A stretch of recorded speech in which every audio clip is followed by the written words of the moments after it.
আজকে আমি আমার নিজের দোষে এত বড় একটা বেমার করে ফেললাম।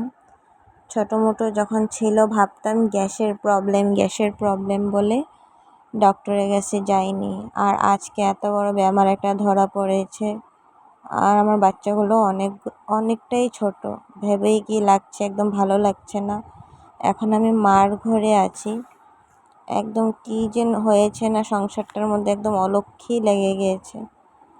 আর এখন ইমিডিয়েটলি অপারেশন করতে বলেছে, না হলে কী যেন হবে বুঝতে পারছি না। আমার পিত্তর মধ্যে পাথর হয়েছে, গলব্লাডারও হয়েছে।